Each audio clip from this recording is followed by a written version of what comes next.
The next fire alarm that Superior firefighter Dennis Edwards answers will be over 10,000 miles away. Dennis is traveling to Australia as part of a firefighter exchange program. Yeah, the first guy that did it, his name is Mitch Peterson. He's from Duluth, and he kind of pioneered the whole program, and he spent a lot of time working out a lot of things, and he's helped the rest of us, you know, work it out a lot easier. The program is a first for the Superior Fire Department in an attempt to give their firefighters a chance to experience new firefighting conditions. Edwards is being replaced by an Australian firefighter, Dennis Donadel, who has already arrived in Superior. Although Donadel won't actually start fighting fires here until later this month, he's already noticing the differences between Superior's fire department and his back home. Our latest fire engine in Australia is more like a bus, and everything's enclosed and you don't see anything on the outside. I find that the fire trucks over here are very shiny and glamorous, but no matter where you go, it looks good that the firemen have a lot of pride in their trucks and keep them clean. The firefighters will each spend a year away from their native countries fighting fires in a way that will be new to both of them. Although the firefighter exchange program is new to Superior, fire officials here hope the knowledge gained will help in the prevention of fires in our area. I think he's going to bring a lot of knowledge on how his department works. We're looking forward to gaining information on how they handle hazardous materials. Australia is ahead of us in that area, and so we hope to learn a lot from this. Edwards is the fourth American from the Twin Ports area to travel to Australia since a similar program started in Duluth 2 years ago.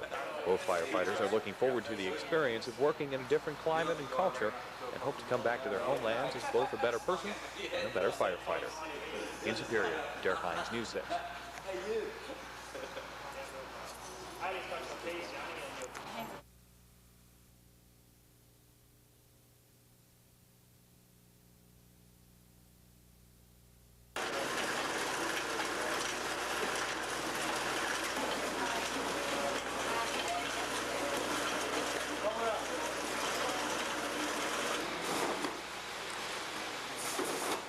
We had this truckload of water or bottles come in yesterday. It's going to be gone by today, 2 days. We've had people, directors of our board, coming here and working. So everybody's been involved to the hilts. It's really been magnificent. We're really proud of these people here.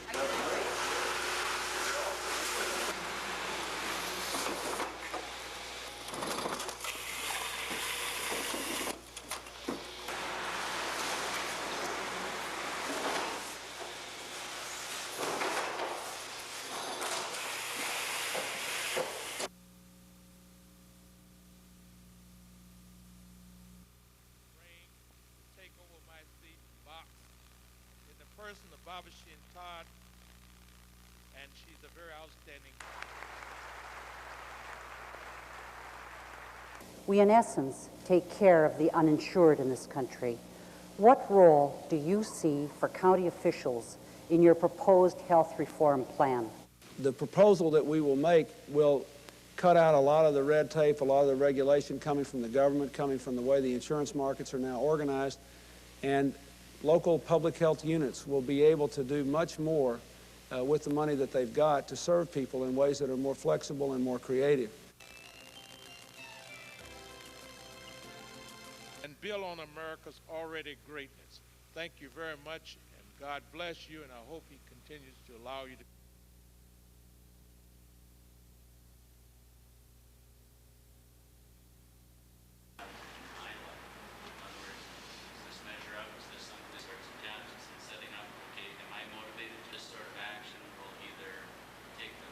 In the family? A little bit, and we're also looking at prevention. A lot of times it's too late when kids are already having the problem. So we're looking at things schools can do in curriculum when children are younger to develop healthy habits. Adults as caregivers, that's our responsibility. As adults understand about grief, how it impacts in sure.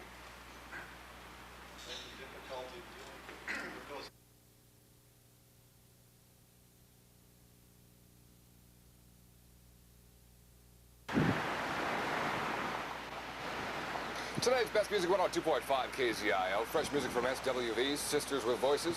14 songs in a row, and a look at the weather forecast comes your way next. It's midnight on any given night, long after most of us have gone to bed. But for DJ Steve Elliott, it's the start of his workday, the graveyard shift at a radio station in Duluth. It's different. It's different. It's a whole different animal from any other time of the day.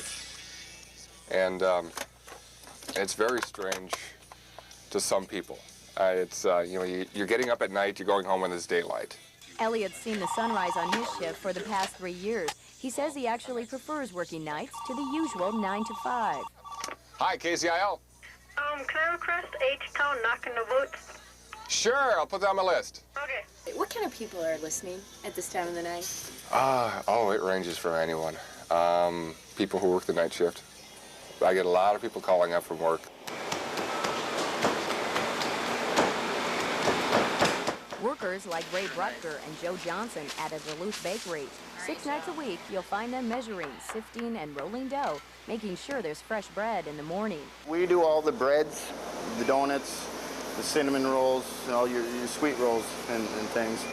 And like I say, you want that fresh in the morning, so I can't leave here at 10 o'clock at night or 9 in the evening. Like I say, then it's a day old. Brutger says the strange hours have wreaked havoc on his social life. Big toll, big toll. I just ended a relationship, and that was one of the big factors. Our biggest joke is 30 more years till retirement. And I don't like to think about that, working nights for 30 years. But working the odd hours is fast becoming the norm. In fact, there's 20 million people in the U.S. whose jobs require them to work evenings or nights, 1/4 of the working population, and that number is only expected to grow. Gerald Peterson, a business researcher from the University of Minnesota Duluth, says the growing number of two-income families has made for a time crunch, creating a need for more nighttime services. So many of us have extended in our daily living pattern. We go shopping now instead of 8 to 5, it'll be 5 to 10 in the evening, and the same thing may be true of a number of other services. For some, working at night is not a matter of choice. This new employee at a 24-hour answering service says she wanted to work during the day, but could not find a job. But your preference would be, of course, to have a day job. Day job, but there aren't any. So I'm stuck with this. Stuck or not, experts say we've evolved into a society that never sleeps. By the 21st century, we could see almost 50% of the working population shift from days to nights. In Duluth, Amy Rutledge, News 6.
They were found safely camped on an island known as Boy Scout Island in Island Lake. Due to inclement weather that was approaching, all 3 campers decided to come back to shore.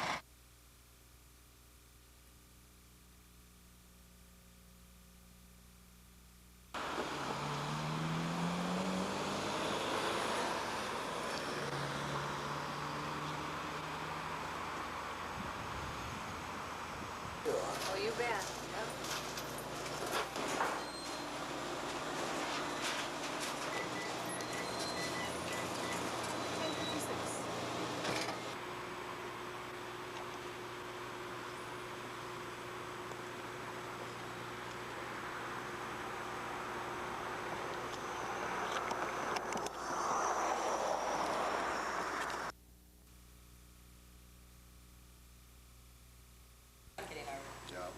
see that we have it pretty well spelled out how our taxpayers.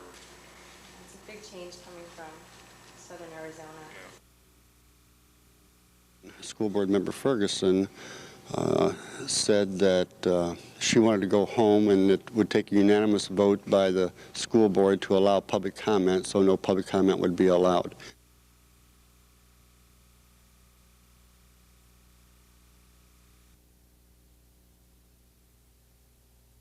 Are the jobs, but lost our active people in this community. Is worth anything but what you've got here left. We intend on still trying to work with the company to see if something could be developed here for those that want to remain here. A number of these people cannot move.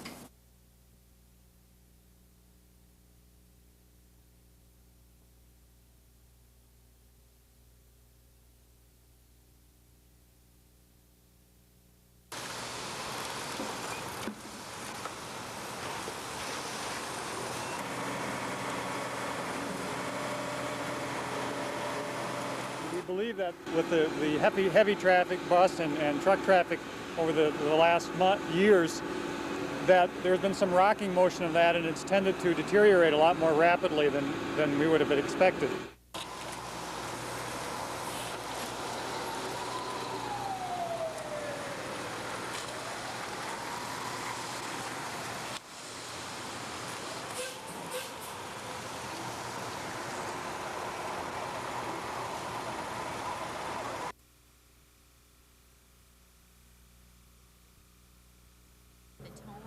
I certainly hope it has an impact. If this ruling brings more minorities into the jury panel, it's a great victory. The attorneys for Sylvester McCurry, Eric Davis, and Leslie Hines were excited about today's positive ruling on their motion to dismiss the all-white jury, saying their clients now stand a better chance of being tried before a more racially representative panel.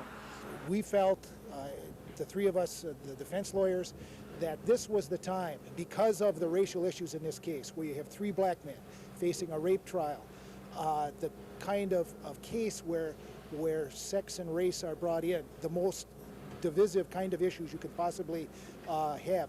This was the case to bring the motion. Today's ruling does not mean the 3 men won't be tried on the rape charge. It does mean, however, the courts will go outside the normal guidelines to try and include more minorities in the jury selection process. Currently, Minnesota jurors are selected from voter registration and driver's license lists. NAACP President Claudia Washington and others are calling for a change in that system. I think that has been confirmed by the Supreme Court task force study on racial bias within the justice system. And it clearly points out that there's room for improvement. It also made some suggestions in terms of how that may be done.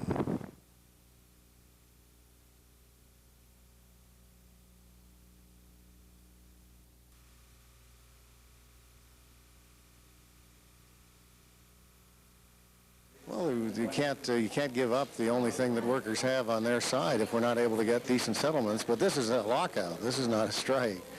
Our people have offered in this situation to go back to work, and we've offered to accept the company's proposal that they made on August the 7th.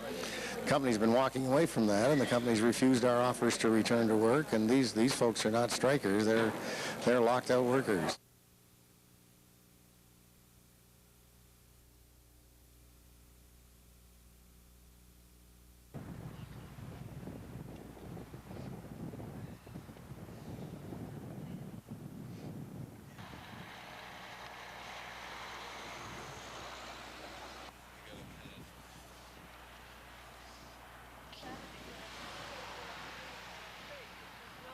Their argument was that they're trying to help them produce the seeds, but they've been doing it for 2,000 years. And also, 1 million farmers or so are marching, and I tend to believe the farmers more than the company bureaucrats.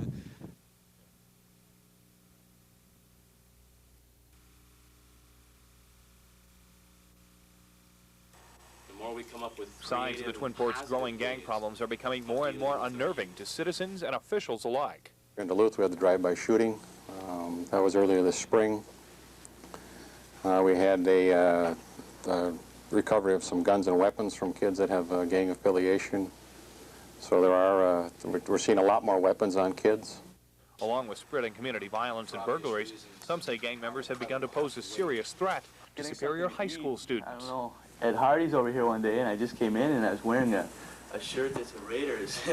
They said, if you better get out of here or take that shirt off. And I don't know if it's, I don't know what they're going to do to me, but I mean, they threatened. There's threatening going on. These gangs will thrive and survive on intimidation. And if they can't intimidate people, then they're not going to be nearly as successful. The gang task force and a similar group of Superior High School students are looking to the public to help stop the violence. In Superior, Derek Hines, News 6. All about the task force, but felt it was important enough to be here. That's as important as the people.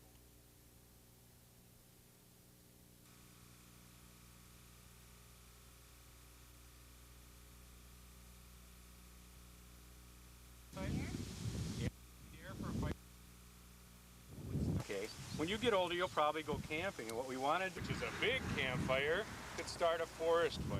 We wouldn't like. Is that they just don't know what to do, or they panic? They or? panic, and yeah, I think it's just panic. They lay in bed and they don't know what to do, so they just stay in their room. If we can get them to open up the door and check if there's a fire and get out safely or go out the window, if they're prepared for it, they'll do that.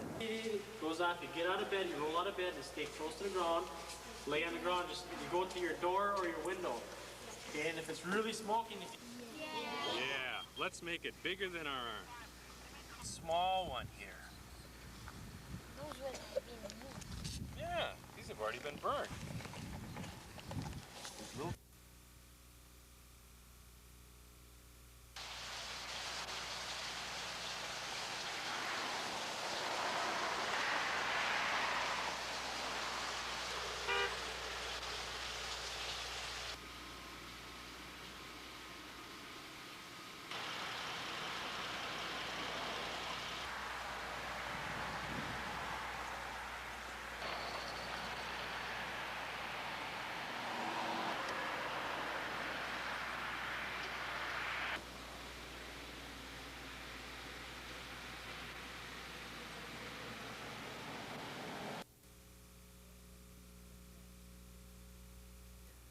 Well, I think that the city has begun to rely on these CDBG funds because there's projects that get done that could not be done otherwise. One of those projects is in Harold Aldrich's backyard. A retaining wall was crumbling and his garage was ready to fall into his neighbor's yard.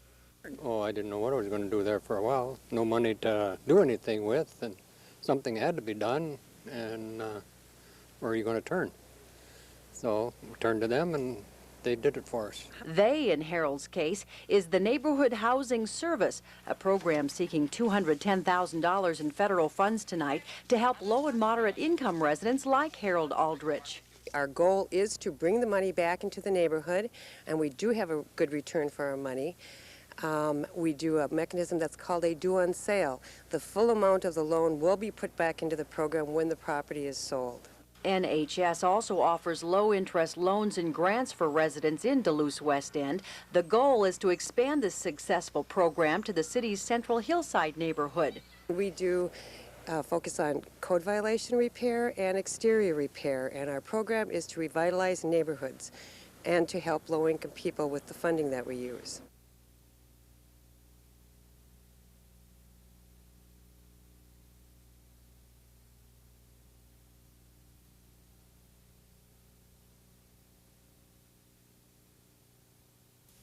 you'd make a big mistake when you assume that the director reduction is mortality. Thus, we are embarking.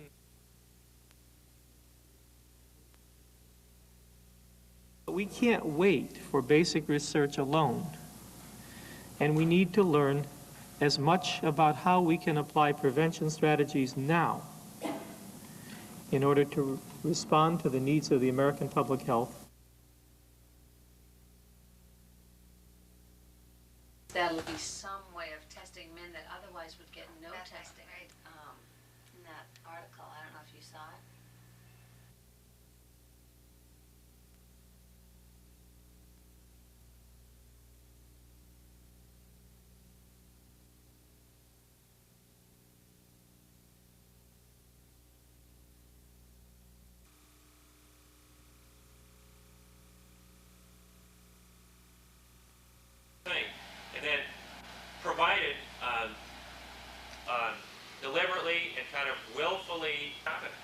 just by trying. Well, I wouldn't approach. And then if they try to inhibit, and so the sexual behaviors may or may not. Anything that's causing a person problems that they want to stop, have tried to stop, and been unable to stop is it. And so that can range all the way from something like masturbation to something like cross-dressing, sex with animals.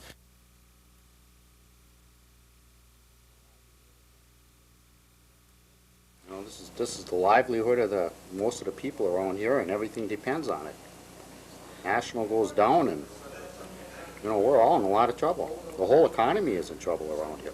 National may be saying 3 years, but many state officials believe the Keewatin plant will never reopen, a devastating blow to an already struggling economy. Exodus of people, they'll be leaving and they'll have to go someplace else to make a living. Already we've lost many of our young people up in this area. It's very frightening. It's going to, well, I don't know what these families are going to do.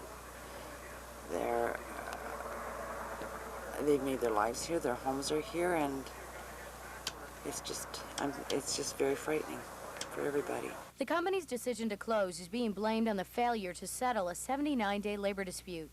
Still, union members say they don't accept the fact their fight is over. I have no doubt in my mind that we will have that mine, National Steel, open, whether it be whoever runs it or whatever. But the international union or the local union committee will not give up until we cross that gate with our members behind us. Industry analysts say National's loss could be beneficial for other northern Minnesota mines. Existing range operations could pick up as much as 3 million tons of National's 5 million production capacity. But that's not certain when foreign competitors like Brazil continue to gain a bigger share of the U.S. market. Analysts say Eveleth Mines, one of the highest cost producers of taconite pellets, stands to gain from National's closure. Even though steelworkers at Eveleth are still without a contract, their immediate future now looks somewhat brighter. Small comfort for the rank and file at National, who begin thinking of life without a job in the mining industry. Amy Rutledge, News 6.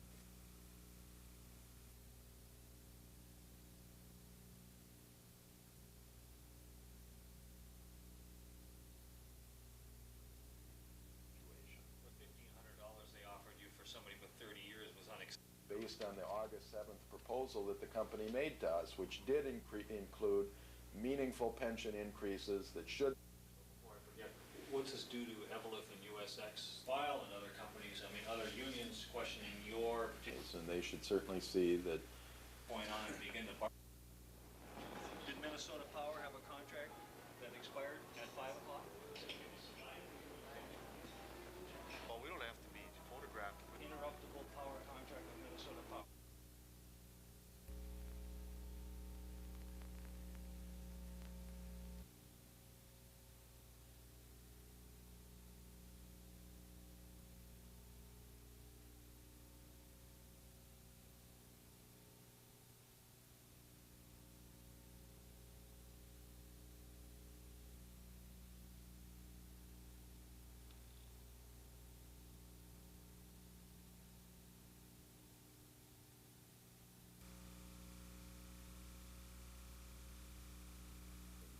Not very much right in the last day or so.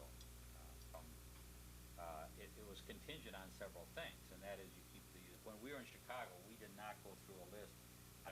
The investments, I just want to bring... With the various taconite industries to offer a new and very flexible financing arrangement to encourage them to move forward with plans to increase their competitiveness and thus assure a much stronger future for them all.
I'm not running against my neighbor Luke Riley. I'm running against the real mayor of the city of Virginia, Nick Dragosich, city administrator.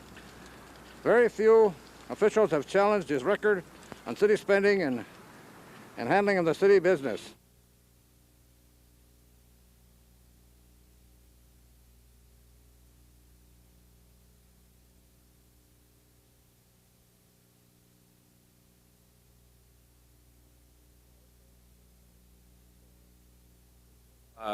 You know, if there is a change on the city council and a number of councilors, that there are a lot of people running in this election that are not in favor of putting them all down there, yeah, there could be a negative vote after the first of the year.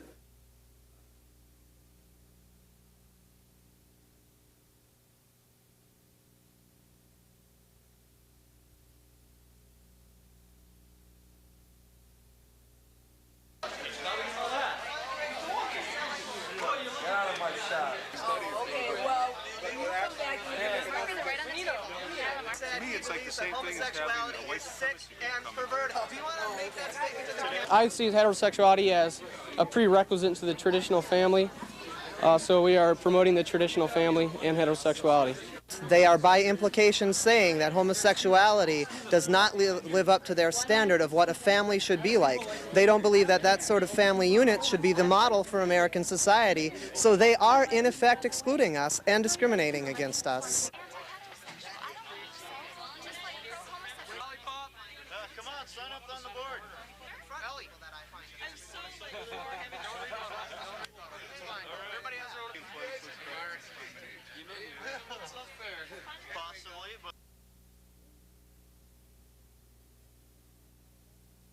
Lynn Fina Hardesty was the big winner in September's primary election with 29% of the votes. Incumbent Talrico ran second, Steen a close third. At the forefront of the '93 campaign are job creation and retention. Duluth businessman Bill Swanstrom says the council needs to start concentrating on job retention in the area. You know, I think we need to pay more attention to the businesses that are here and to try to help them expand, try to give them the same tax breaks that these outsiders get. Incumbent councilor and Duluth Economic Development Authority member Mike Talrico has been a familiar face in the past few weeks, turning up at numerous news conferences where new jobs were introduced to Duluth. On behalf of DETA, we thank you all for this additional 100 jobs, and we're sure that our workers are going to be so efficient that you're going to add some more in the future. Jobs, both won and lost in the city of Duluth, have been bandied around by nearly every council candidate. One ad claims that nearly 1,400 jobs have been lost this year in the city of Duluth. But a press release from the mayor's office boasts that over 1,000 have been created. Candidate Lynn Hardesty echoes others in the race, saying the council needs to concentrate on job retention in the city of Duluth. We need to have leadership in our community, making sure that we can maintain existing jobs that are here. Otherwise, whatever economic development we do is only catching up with what we've already lost. Hardesty has built a significant part of her campaign in opposition to the proposed Bayfront Mall, the year's other hot issue, while incumbent Mark Steen supports the plan and sees the mall as an opportunity for job growth. I've supported it in concept from the beginning. I am convinced that when the people get all of the facts related to the project, they agree. It makes good sense for Duluth, and it makes good economic sense. The candidate forums are winding down, the issues have been debated, and the newspaper ads paid for. Election day is just 3 days away, so don't be surprised if more than trick-or-treaters come knocking at your door. In Duluth, Gina Katzmark, News 6.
It's in homes and how people speak to each other. It's in the classrooms. It's in the playgrounds. It's on the television. It's in the radio. It's what you look at outside. It's just kind of a cultural attitude that violence is a way of life.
Well, if you get a real deep snow, so it's difficult for hunters to get around, or a lot of rainy, windy, wet weather that makes it difficult to hunt, that can reduce the harvest.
You can see the windows out, and I was totally amazed. This is the worst damage I've seen in my 30 years. Police believe it took vandals only an hour to destroy what it will take days to clean up and months to replace at Bewabic's intermediate and neighboring elementary school. Some of the most extensive damage occurred in the administrator's office, where vandals had shattered the windows and smashed computers. Black ink was ground into the carpeting. They took a heavy wrench and they pounded on here. You know, you just feel let down about students and other people who do this kind of thing just for the thrill. Classes were canceled today, and about 40 teachers called in to help clean up the mess. Many of them, including Alma Kirkelish, shaking their heads in disbelief. It's sad. It's almost like a loss of your whole building. The damage is expected to exceed $35,000. While much of it is expected to be covered under insurance, it could take months to replace some of the computers and higher-priced items. A big loss for a district already suffering after failing to pass a $600,000 bond referendum last week. Yeah, it's still hard to see this stuff go because you fight so hard to get it. I fought so hard to get a computer in here. In fact, I just brought it over from the high school building last week. And now the computer's gone. Police believe the suspects broke into the two schools through this window. In the process, one of them cut his foot, leaving a trail of blood throughout the school. And from that point, we went and we looked for somebody who had been cut, and we found him. And so that, compiled with a number of other things, is what led us to our suspect. The suspects, both juveniles, are from Bewabic, but no longer attend school. One is in custody in Duluth now on an unrelated probation violation. The matter has been turned over to the St. Louis County Attorney's Office. In Bewabic, Amy Rutledge, News 6.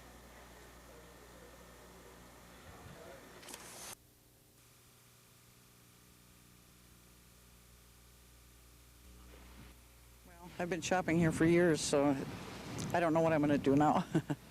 Betty Tulliga is upset because her grocery store is closing. The Highland Super Value Market is succumbing to tough financial times expected from the opening of Cub Foods. I'll probably have to go to Super One or one of those stores. One of those stores is being built down the street, Cub Foods.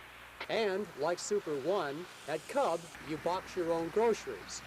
Lower overhead means lower prices. The co-owner, Paul Kirsten, refused to go on camera. He did tell me on the phone, however, that he wants a low-key fadeaway. Now, not all of his customers share in his low-profile attitude. I'm really disappointed that they're closing because not all of us like those big self-service grocery stores. While some customers may miss the service, some employees may miss their paychecks. They hired key people for different positions, but not any cashiers. Did you apply for a job with Cub? Most of us did. The manager of Cub Foods says they interviewed over 2,000 people. At least 10 have been hired from Highland Super Value, 8 in management or lead positions. Cub will employ 55 full-time and over 200 part-time employees. Their opening date is set for December 1st. In Duluth, Chip Wallace, News 6.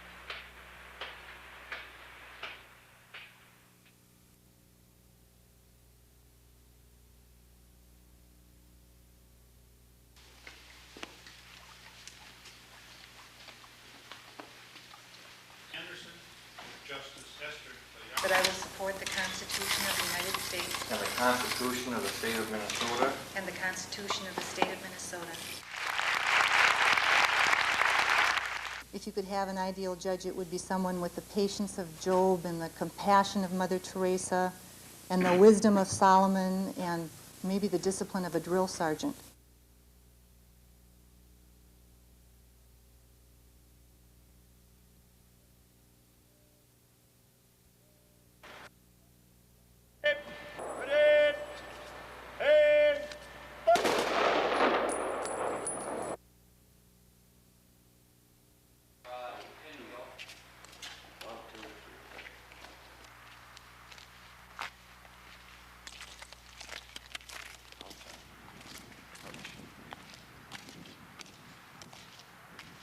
I still believe that there are countries that know of where our people are, and I think we've got to fight to bring them home, and I think the politicians in Washington owe us that.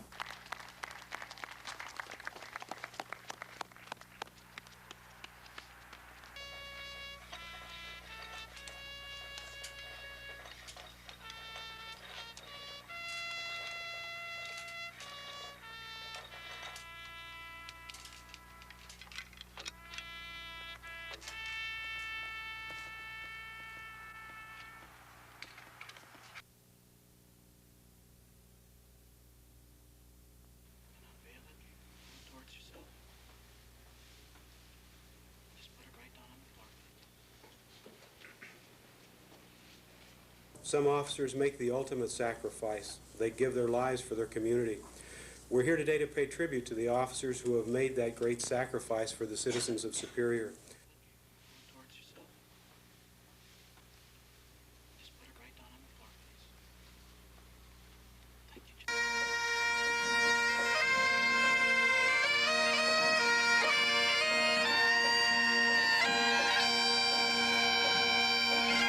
When the monument was created, vacant space was left at the bottom. And I pray to God that that vacant space shall never be used. Mine is the same. We have lost a fellow officer, might have lost a husband or wife, a son or daughter, mother or father. We thank you for these families who have shared their loved ones with us.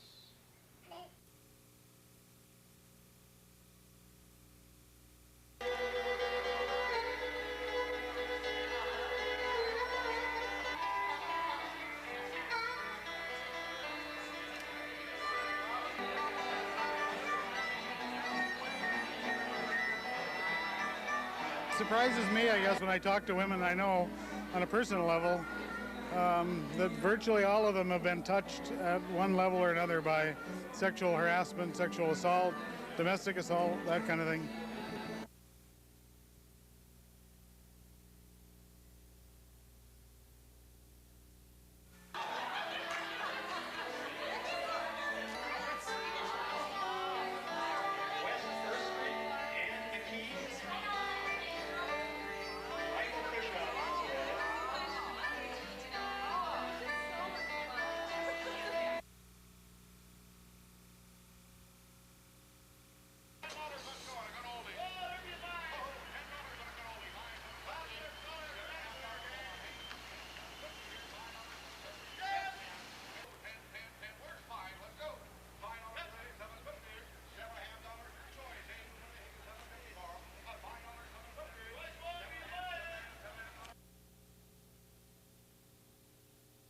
It's an obligation to be a leader. We've talked about, I do know, during the summer coming here, and anywhere in this country, to run televised ads and the need for, by the way, going to have a tremendous negative effect on our economy. The mining and other issues where even I, as Commissioner of Commerce, would get involved. Number one is you don't wait until after the company has essentially made their announcement. It's very difficult for any corporation to make a 180-degree turn, which I think was expected to there.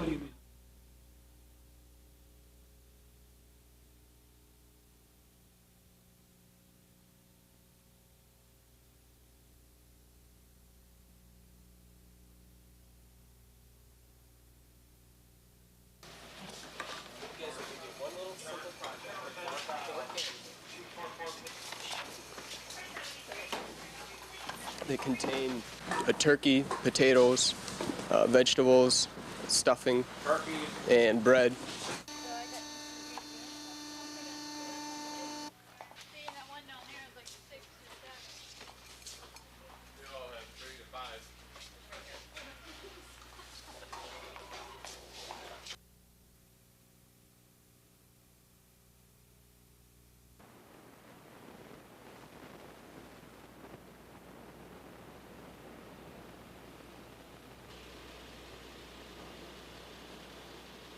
It looks as though there is some progress being made.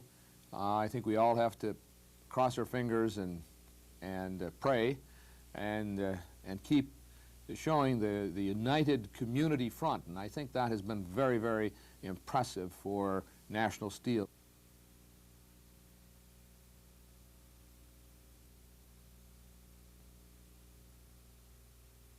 During the regular school year, so I'm not sure what factor, but we're confusing that with year-round school, and we're confusing the ratio with year-round school, when in reality they are all set. Start in the use of computer and the individualization. I think you have to add time, particularly for kids that need it, and that's why I'm. Am I misunderstanding that? Maybe I'm misunderstanding. All the students go these same days. On the way the schedule is out. This would go mandatory this way.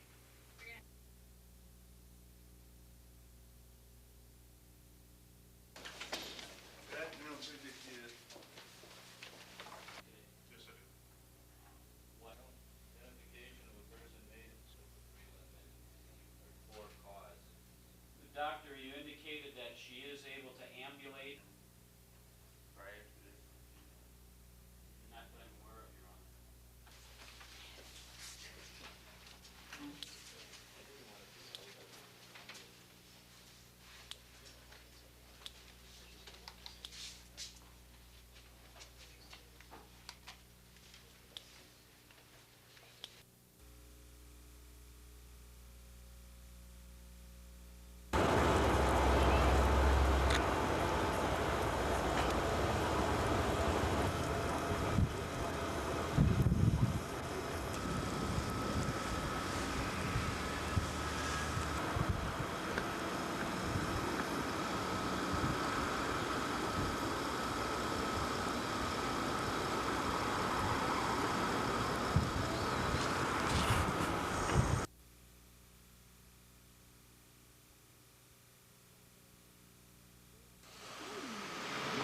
Finding a good parking spot at a shopping mall on the day after Thanksgiving is usually a chore, but not this year.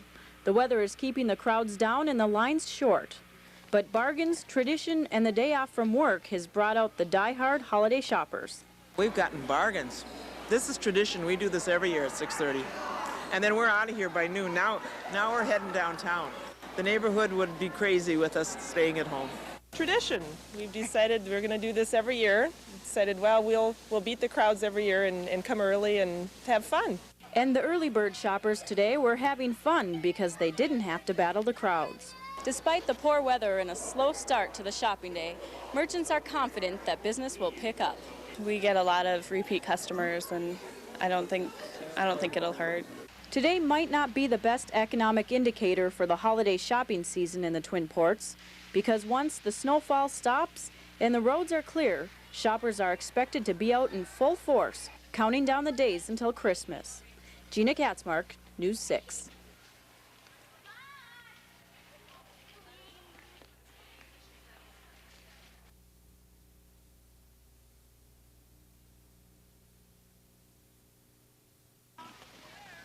skiers are flocking to the slopes this weekend. Area ski resorts are now officially open for business.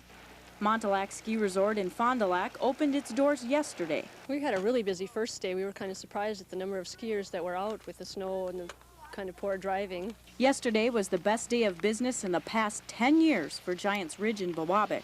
Lutsen Ski Resort is bringing in a lot of skiers too. Nearby lodging is reported to be full. Spirit Mountain is busy also this weekend with downhill skiing and hosting the Snowcross National Championships. Fresh powder and mild temps are making this weekend's ski conditions ideal. It's nice and warm. The snow itself is pretty nice and powdery, so it's pretty good. Good snow, thick. It's not that cold out. It's really good. Are you having fun? Yeah. The conditions, I think, are all right.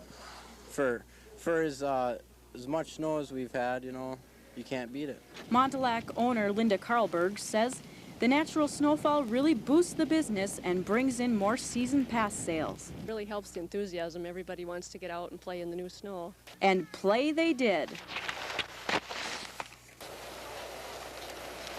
If this weekend's weather continues, resort owners and skiers have a great winter to look forward to.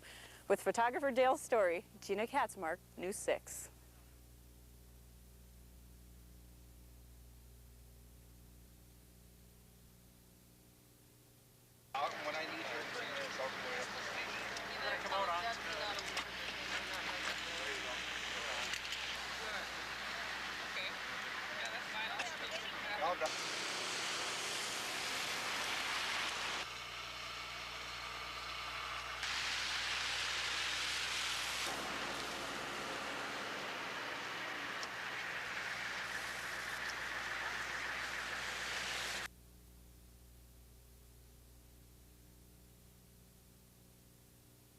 A federal prison isn't your typical high school field trip destination, but that's where these students from Denfeld found themselves this morning, getting a complete tour of the Duluth Federal Prison as part of the Criminal Offender Prevention Project. There are two purposes for the Criminal Offender Prevention Project, and the first one is to show youth the reasons why we have laws, the importance of laws, and to expose them to the criminal justice system. The second purpose is to show youth that there are job possibilities that exist in this system. Chad Amlin was one of the students that took part in the tour, and he liked what he saw at the facility. I wouldn't mind working in a place like this because, you know, the people that are in here for whatever they did wrong are real nice people. So, yeah, that'd be a real good job to get into. The COP program is co-sponsored by local legal agencies, the Duluth Public Schools, and area businesses. In Duluth, Ted Rowlands, News 6. But when you think about it, really, we tell them when they're going to get up in the morning, where they're...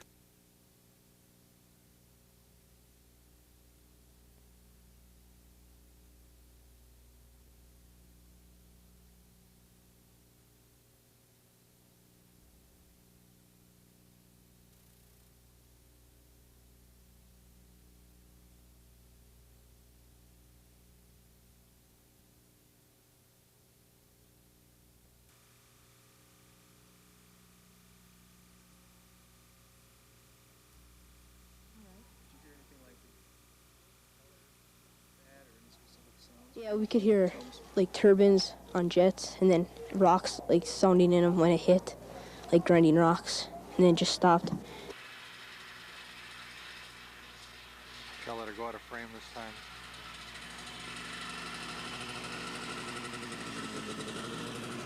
We were out snow machining on the state trail towards Keewatin there, and due to the fog and the drizzle and stuff, we had to stop to try to get our bearings on which way to go on the trail. And when we were stopped there, we heard a plane flying extremely low. In fact, we all looked up to see if we could see the plane, but we couldn't. And we could hear the one propeller on there, but there was also like an echo to it, which made it sound almost like a helicopter type choppiness to it. Now, whether or not it was, you know, something was wrong or not, we don't know. And then we came home and we found out about the crash.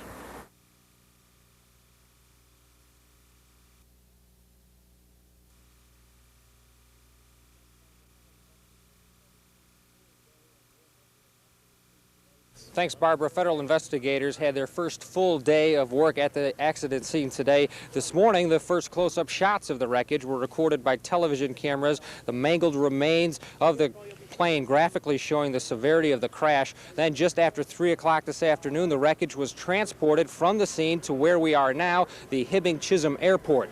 The aircraft will remain here for some time. The NTSB will take what they need from the wreckage, then release what's left to Express 2, owners of the plane. And the wreckage is in the hangar behind me. It's owned by Boundary Water Aviation, being lent to the NTSB. And in the days to come, investigators will be working both at the crash site and here. Barbara.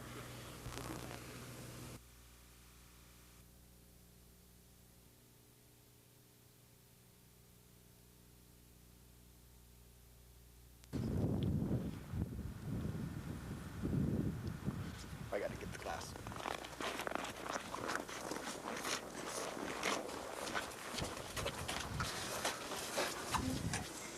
And haven't done anything? We've received several complaints, general complaints regarding the school's policy on smoking. As of yet, we haven't had a situation where it's been necessary for an officer to act. What would create a situation necessary for an officer to act? If an officer receives a specific complaint of smoking at a particular time, Whenever we find a student that we're concerned about was drinking, our 18-year-olds came that night. But we'll have another session because there were... Okay, zone. And have you, how many Oh, no, calls have you had? the zone started today. It's a problem that every area has. And the fact that we want to do something about it rather than nothing, and turning it over.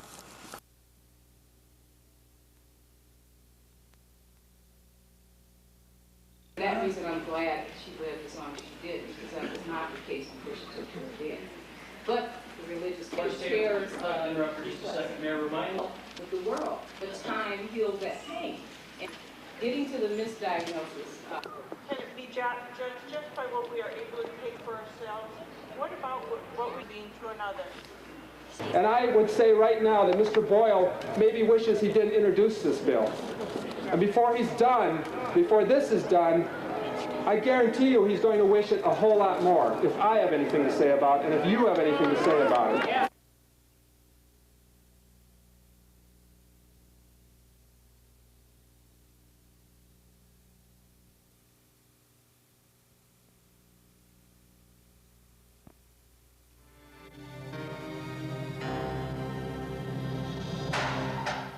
Sometime after 10:30 p.m. on Tuesday, November 23rd, two people were dropped off near Minnesota Outdoor on the Miller Trunk Highway and cut the fence that surrounds the property. They smashed the security lights and attempted to start several machines.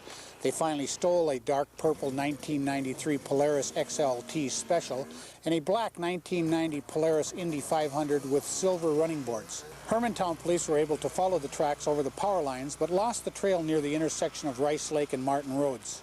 The machines are probably still in the area. Lock up or secure your snowmobile. Stolen machines are often taken from the area or stripped down for parts. If you have any information on these snowmobiles, Crime Stoppers could pay you up to $1,000. Crime Stoppers pays for tips on most crimes and you remain anonymous. Call us at 1-800-974-TIPS or 723-ENOUGH.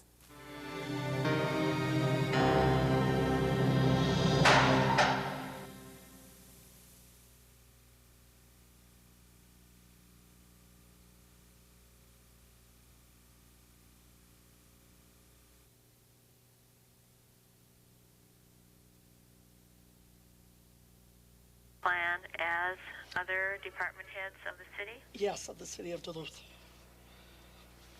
Okay. And what are their incentive pay?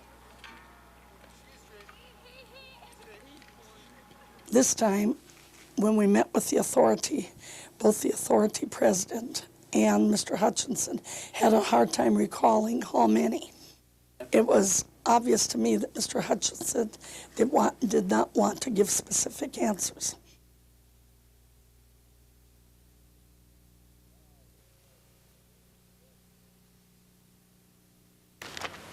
Wow, those claws go clear through when you do that, kiddo.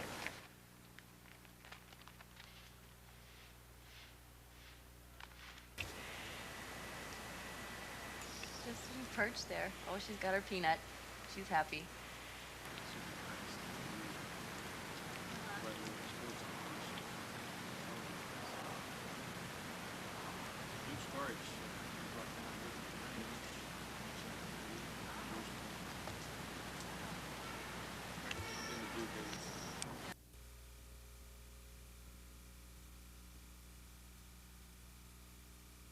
understand that's a sensitive issue up here. What is going to transpire is this. First of all, we'll tell you that according to the Wilder study, when young kids come into courts for McGowan, who has been and continues to be the lead center on the... Up behind it is this. How much patience with violence should a society have? I don't think it's in the least bit unfair to say to any offender, regardless of circumstances, 3 violent crimes and you're out. It's as simple as that. They are studying that possibility, yes.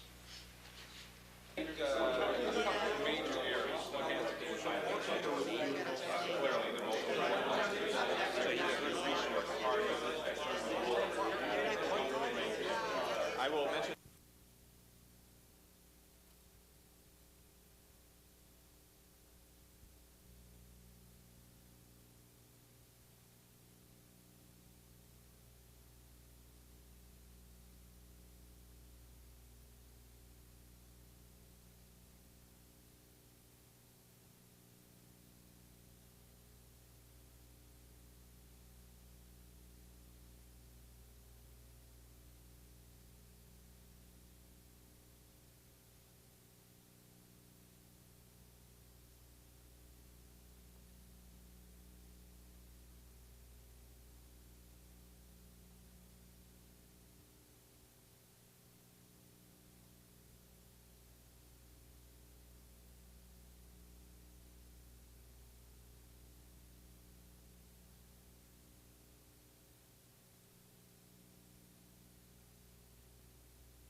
Well, today we're finishing up the buoy decommissionings in Duluth Superior Harbor.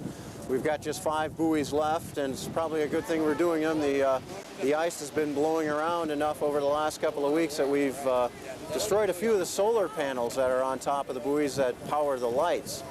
And this is the time of year that we normally take them out, so we're just finishing up. We leave unlighted buoys in the harbor so the Lakers can still use those as aids to navigation. And in a few of the critical spots, we replace the lighted buoys with an unlighted buoy, which we call a winter marker. What we're doing right now is we're making an approach on the buoy that we're going to be picking up. We're here in Superior Front Channel. It's number 10. We're going to move in, pull up alongside of it, and then pick it up with the boom and bring it aboard. And we're going to pick up the sinker and the chain, put that in for the winter so that it doesn't get trashed by the ice. Hook it when you can. Okay. Hook it when you can, boats. Yay, Woody. It's a very dangerous situation. We're very careful about it, and a lot of it looks like just old-fashioned, good old Irish steam, and that's exactly what it is. One of the challenges of the season, this late in the season, is working in and around the ice. You'll see a little bit of ice breaking. At times, this late in December, we actually have to break our way through the ice to a buoy. With the wind blowing like it is today, sometimes the ice is almost kind of nice because the ice keeps the ship from blowing around in the ice. Just a second is I'm going to shoot this buoy. What we're trying to do with this is clear the ice. If you notice that big bump, there's a big bump. That's actually a bale. That's what we pick it up with, and a lot of times the buoys get covered in ice. We're constantly training and working and getting guys qualified to do these jobs because we have a pretty big turnover. Every summer we'll lose anywhere from 10 to 20 people.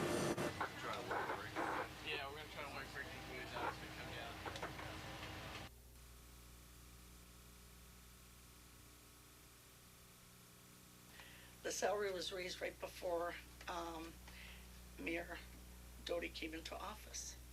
If the top 2 don't get their raises, how do you raise the department? Now the mayor and Carl Nullenberger wish to piggyback this raise, and that they should get it without having to struggle for it.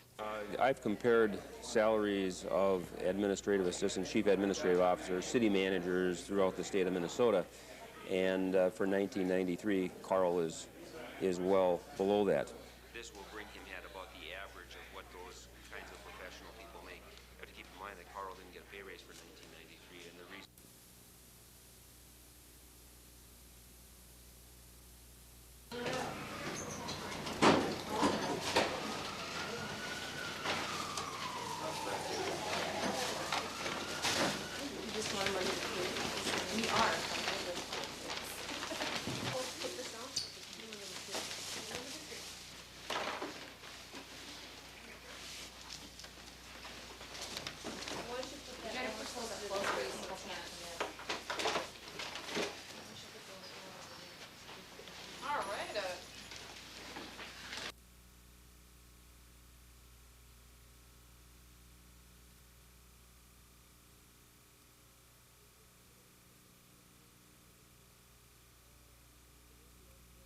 last 3 years, I would imagine we've given away an average of, it really runs 40 to 50,000 cases a year. Let's say 120,000 cases times 12 is what? About 1.5 million dinners.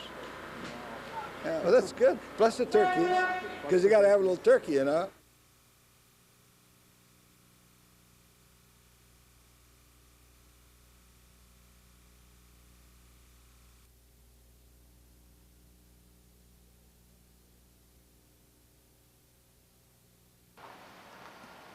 Sheriff's investigators have found evidence that links a man who lives in the Lost Lake Road area to Letourneau's disappearance. Officials won't say what that evidence is. Letourneau was last seen at her niece's home in Virginia last Monday at about 6:30 in the evening. She stayed approximately 1 hour.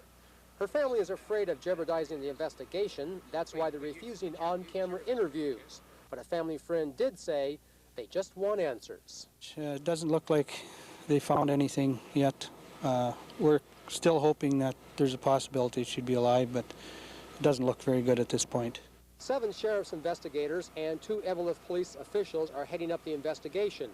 They used a helicopter equipped with a FLIR heat sensing device and a deputy sheriff's private plane to help their efforts.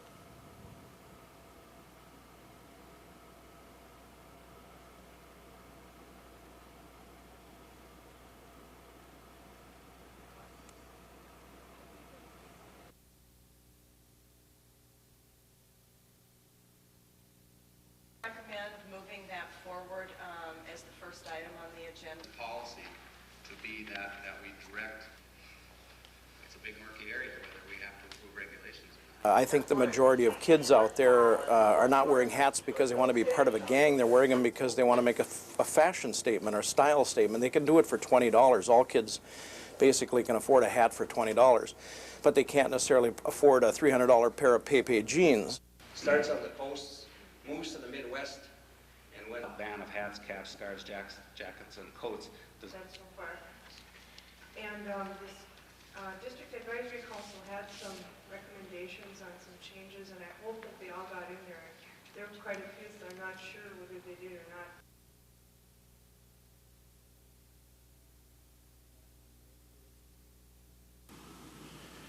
Now that she's back, we know it's her, it'll be peace. We'll never forget, but everybody's a little more relieved that we know she's here.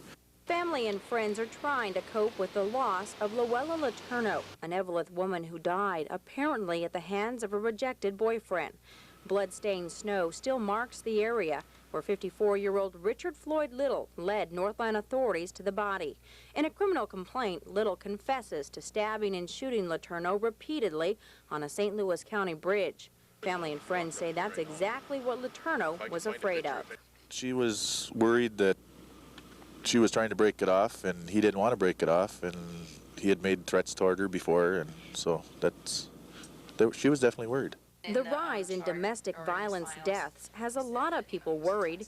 Jean DeRider works at the Duluth Women's Coalition and has seen the increase firsthand. Oh, absolutely. Over in the last, it's just incredible. It's just, in the last 2 years, we've seen more deaths than we've seen years and years and years here. DeRider says there are warning signs to look for in a partner: a history of domestic abuse, jealousy, a need for control, a violent temper, all signs there may be trouble ahead. But women can only protect themselves so much. Many domestic abuse advocates are calling on the courts to provide tougher penalties and for the police to provide tougher enforcement. I think it's real important that men start changing their behavior, and society has to reinforce that, and friends and other men have got to start challenging men that are violent. Richard Floyd Little had a history of domestic violence against his estranged wife, and although he pled guilty to a number of assault charges, he spent very little time behind bars. That won't happen this time if the family of Luella Letourneau has its way. That's probably right now the only thing on our mind, that's what we want. Is what? Him behind bars. In Duluth, Stephanie Guadian, News 6.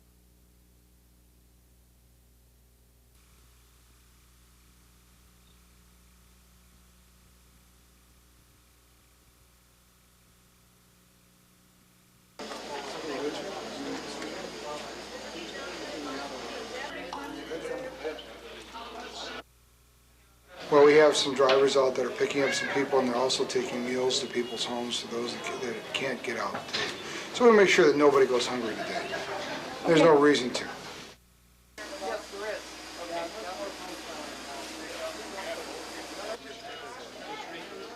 I would run so fast the other direction if it My cookie? No, just taters. Actually, I think that's it. Okay. Yeah, give me a call if you can get into that.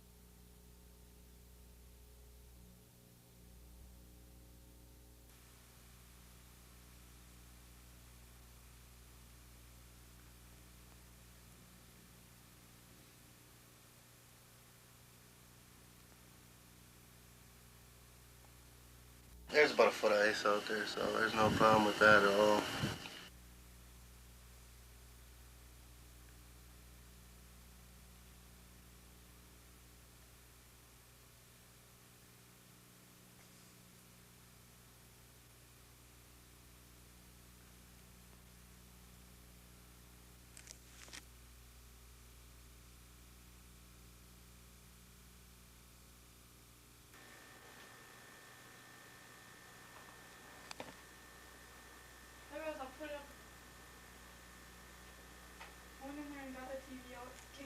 People think about removing their trees from their house and having them properly disposed of as soon as possible after Christmas, especially if it's starting to drop needles and dry out.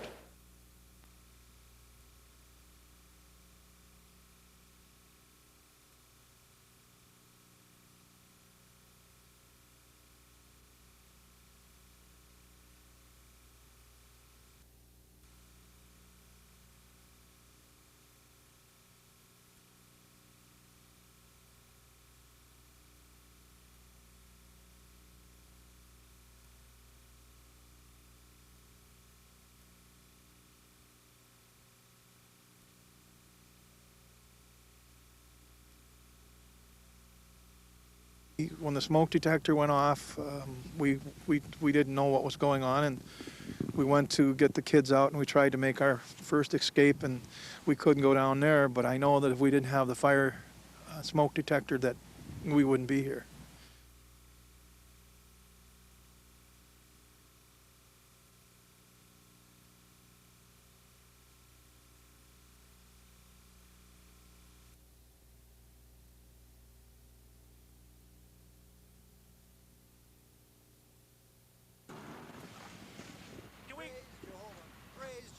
Jehovah is God. Vance, hold on right here. Vance, hi. How come you didn't? Jehovah is God. What happened to you, Vance? Leave the We'll get him back. What happened to me? I have been getting rid of witchcraft. The barcodes, you've got to get rid of the barcodes and the witchcraft. Are you a witch? Are you a witch? Are you a witch? How come you didn't?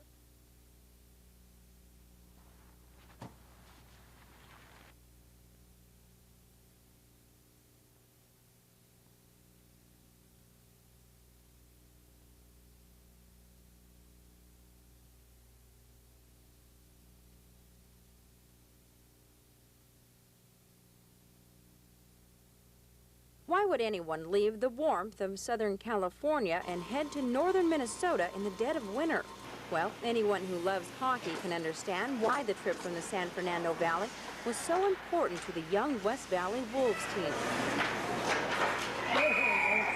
17 kids, their coach, and their trainer made the long-distance trek for a taste of hockey northern style. Well, the big difference is about 70% of these guys are second-year skaters, and the guys that are skating here have been skating since they were 4 and 5 years old. Ojala is an Aurora native who now makes his home in the much warmer Golden State, but says he believes the trip back home will be a learning experience for his team, a team which quickly found out the extra years on the ice pays off for the Minnesota kids.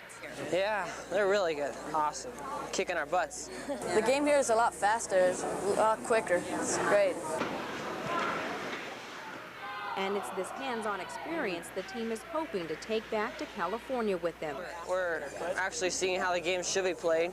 We're going to try, we're picking up our level of play, so when we get back home, we're going to do a lot better against the other teams. But the trip wasn't all work. Have you guys had a snowball fight yet? Yeah, we got right off the airplane. We did. Every stop when we got down in Minneapolis, every stop we stopped to get some water or something to the liquor store. We just got out and all went in the snow and played. Their stay in the Northland also included a snowmobile outing, a trip to Giants Ridge, and of course, a stop at the Hockey Hall of Fame. Well, we know what the team thinks of the Northland's hockey, but what about Minnesota? It's cold. We like it. Cold. I like it too. We like it. In a very chilly Hoyt Lakes, Stephanie Guadian, News 6.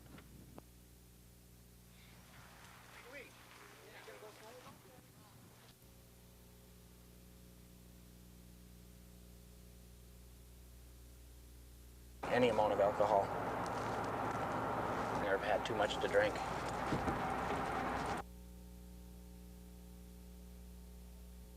Well, in the Duluth area, we've got extra troopers on the road this evening. Federal monies allow us to put a couple extra people on to help fight whatever problems may occur that comes along with New Year's and holidays.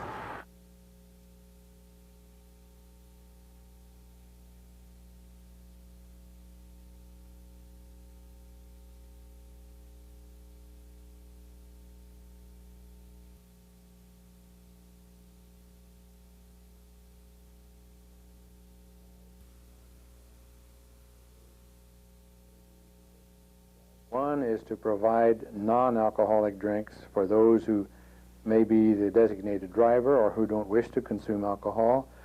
And the other is to make sure that none of their guests leave their home intending to drive after they've had some alcoholic drinks.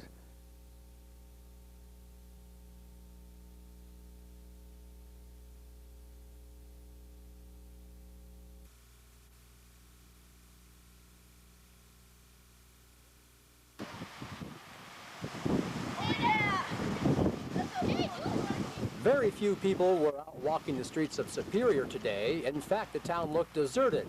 Most businesses were closed for New Year's Day, but some closed because... Touchdown! Touchdown! Touchdown! They played for the Rose Bowl, and they won it, and they're going to Pasadena.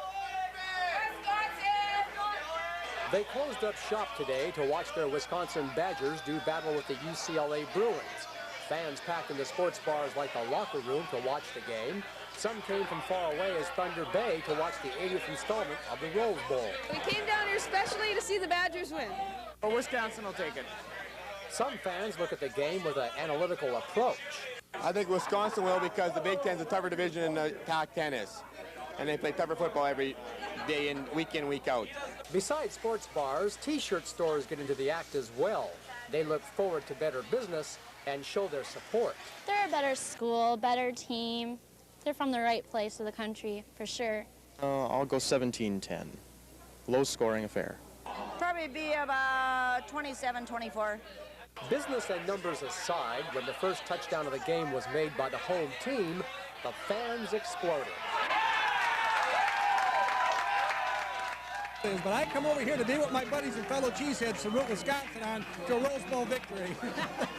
The 1993-94 football gods are treating Northland fans well this year. Not only are the Badgers in the Rose Bowl, the Vikings joined the running for the Super Bowl yesterday. They won over Washington 14-9.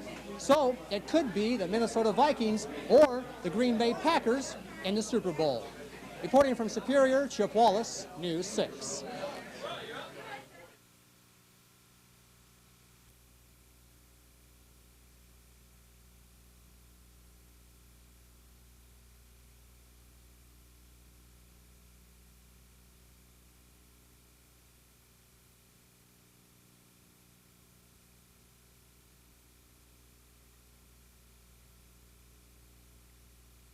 Some of the blood.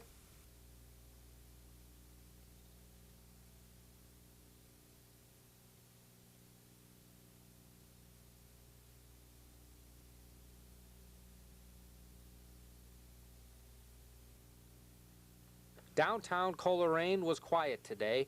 The halls of Greenway High School empty. Students, past and present, along with family and friends, gathered to say goodbye to Karen Tomberlin. I said, this building, you can't look at a corner or a cranny or a nook in this building and not see a Karen somewhere. The funeral was held in a building that Karen Tomberlin spent a great deal of time in, the Greenway Gymnasium. My tears have been my food, day and night. Hundreds showed up for today's service, each with a different story of how Mrs. T had touched their lives. My name is Lori Unger, a senior volleyball player at Greenway High School.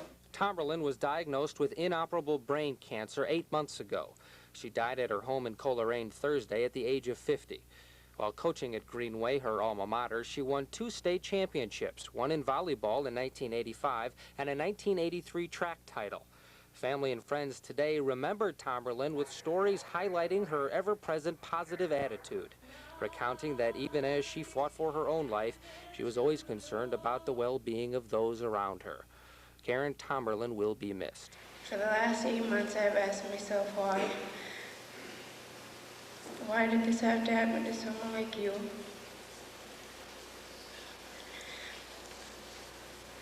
But Mrs. T, I now realize that God must have needed the very best volleyball coach when he took you. Just remember I love you and I will miss you. In Coleraine, Ted Rowlands, News 6.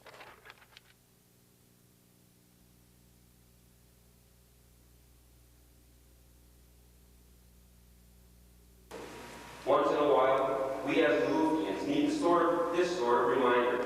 We occasionally forget that we have... I am asking each of you to picture what you want Duluth to be. I'm also asking each of you to help us get there. We can either drift toward the next century without a plan, or we can set a well-defined course and reach our goals.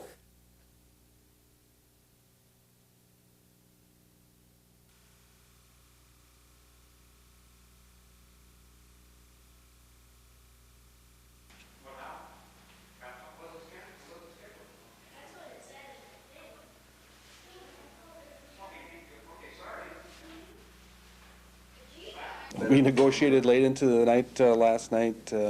We had a good session. We went out of there with a pretty positive attitude about.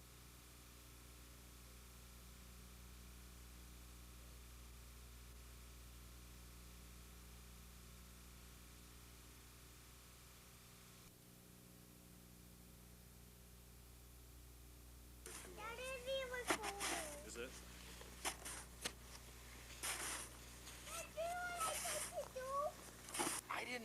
I had forgotten all about doing it, and my secretary reminded me, and it was the day after we just got a dusting. It was like a ½ inch, and I could have done it with a broom that day. Yep.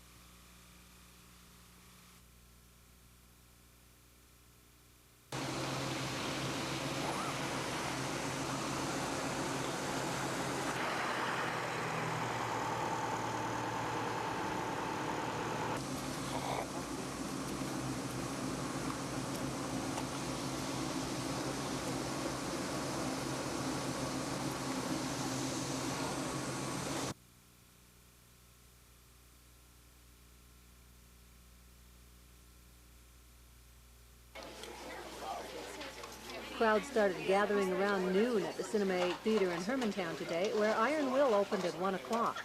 The movie is being shown on 2 screens throughout the day and evening. 522 miles. This is the meanest stretch of land that God ever put together. $10,000, Will. You don't have to die for it. I'll wager $5,000 he doesn't make heartbreak hell. While the scenes of the Northland are beautiful in their rugged winter splendor, many from around here are going to the movie to see if they recognize themselves or their friends as extras. Take, for example, this scene where the 17-year-old hero, Will Stoneman, signs up to run the 522-mile race. It was filmed in Gracelon Plaza using hundreds of Twin Ports area residents. How much money you got, son? $2. Why? Afraid the penalty for late registration is $10. Well, I'll give you the $2 I got now, and the rest I'll pay for my winnings. I know what you're doing, Mr. Harper. I don't like it. It's just because I'm a kid. Wait! The Kane Newspaper Syndicate will cover the boys' registration fee. The Walt Disney picture opens in timely fashion just as the John Bear Grease Sled Dog Marathon wraps up. Several of the Bear Grease mushers had small parts in the movie. Though the film is almost certain to do well in the Northland, critics are saying Iron Will is well done and should be well received nationwide. In Duluth, Barbara Ryle, News 6.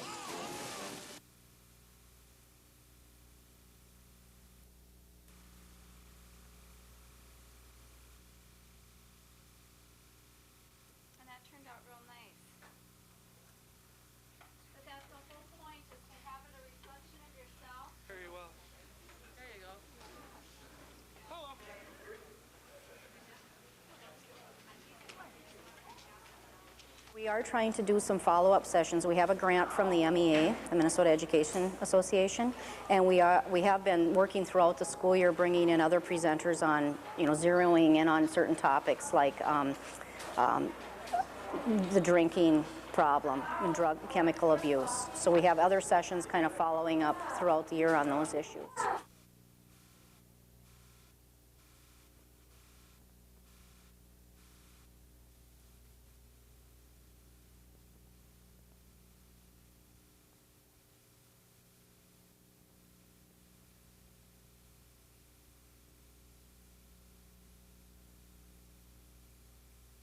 We got damage assessment, primarily caseworkers, family service workers. We've got mass care and feeding specialists.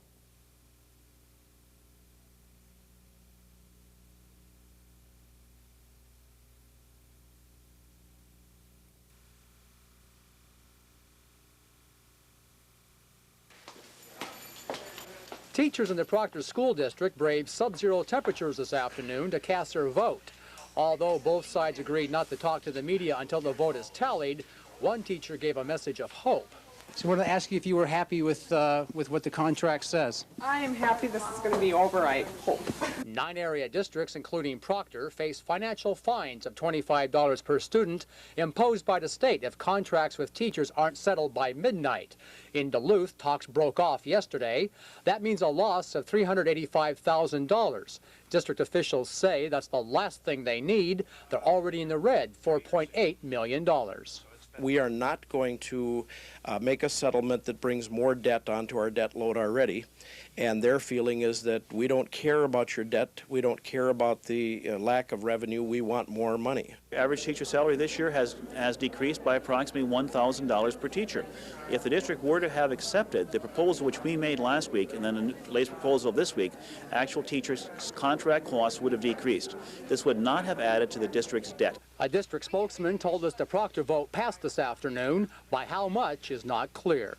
The next step for Proctor is for the Board of Education to ratify the contract. They'll do that tonight here at the high school when they meet at 7 o'clock. In Proctor, Chip Wallace, News 6.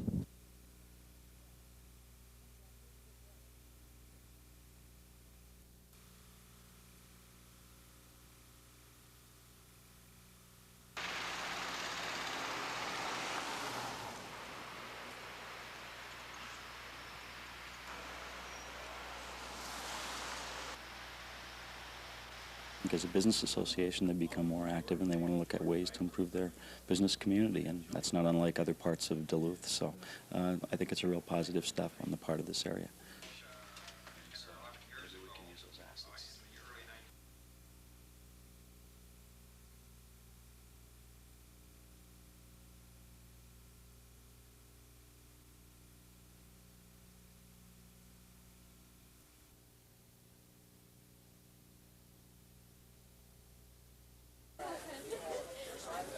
There are 7,500 students at UMD, and campus officials say they are planning for a significant enrollment increase by the year 2000. But their projection is nowhere near that of Dr. Soane's. The UMD document Vision 2000 shows a plan for an additional 1,000 students within 6 years. They say that's an increase they can handle with the amount of funding the legislature is willing to provide. We're frankly stretched pretty thin right now, and we couldn't absorb a whole lot of students unless we got the additional support to educate those students. Spokesmen indicate, however, the legislature has not been very receptive to requests for more money in the past. But the demand for increased students will definitely be there by the year 2000. The high school freshman application for next fall is up by 20%, and the high school graduating class of 2000 will swell by 27%. And on top of that, the Twin Cities University of Minnesota campus intends to continue its policy of restricting enrollment over the next several years. We've had some experience in the past with unfunded growth on the UMD campus. It worked to our disadvantage, and it worked to the disadvantage of the students. The main concerns with underfunded growth involve the difficulty in maintaining academic quality, gaining support from the legislature and the university's governing body, and whether they could get the facilities necessary to handle such a huge increase. UMD officials say they do support the community's economy, but their primary concern has to be to providing the best possible education for their students. And to do that, they say they must control enrollment. At UMD, Barbara Riles, News 6.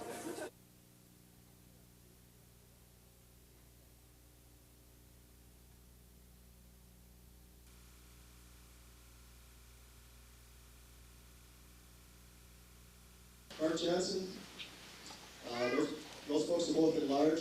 Phil's District 1, Mickey's District 2. Next we have Larry Stover with Blaming Avon Hockey. And my concern from these two items is that if the sale of this property is made to you, your organization, and something falls apart in either of these two areas, we end up with a derelict building.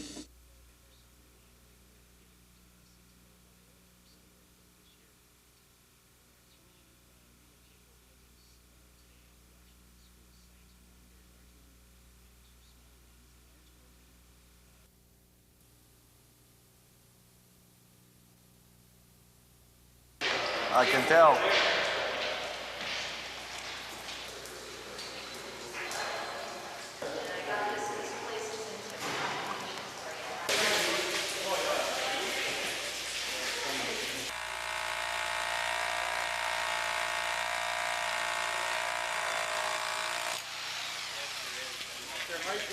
When I got here, the ballroom had about 2 inches of water, the lobby level had about 3 inches of water, and the sub-basement was under about 1.5 feet of water, so a lot of water came in there.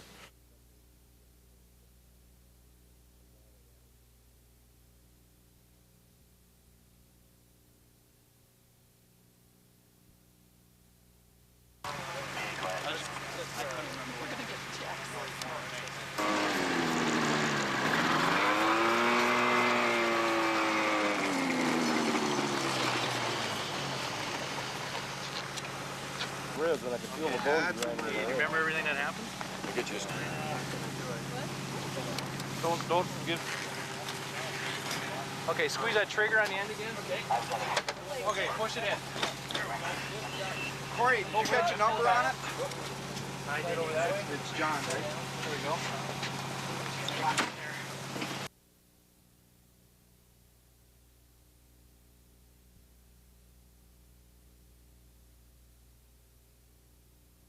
Guns and rifles, weapons confiscated from Superior High School students, and jackets and hats that mean more than the team's names displayed. This is all hard evidence that juvenile and gang violence is here, even if the numbers aren't that big yet. The numbers are 3 to 5%, but the things that those 3 to 5% are doing are much more violent than we've seen in the past. Although the numbers are low, the crimes have changed. Now guns have replaced knives and fists. They're doing drug stuff, they're doing gun stuff. Because they're breaking off into different gangs and identifying as different groups, they're getting into warring. And we see all that stuff happening, and it's real. It's happening in other parts of the country. And we see it moving to the Midwest, and now it's coming north. In the last year especially, we've seen kids that apparently have no regard for the rights of others. Douglas County District Attorney Dan Blank, he has a message for the would-be juvenile offender. The Lincoln Hills School in northern Wisconsin down towards Wausau is like a juvenile prison.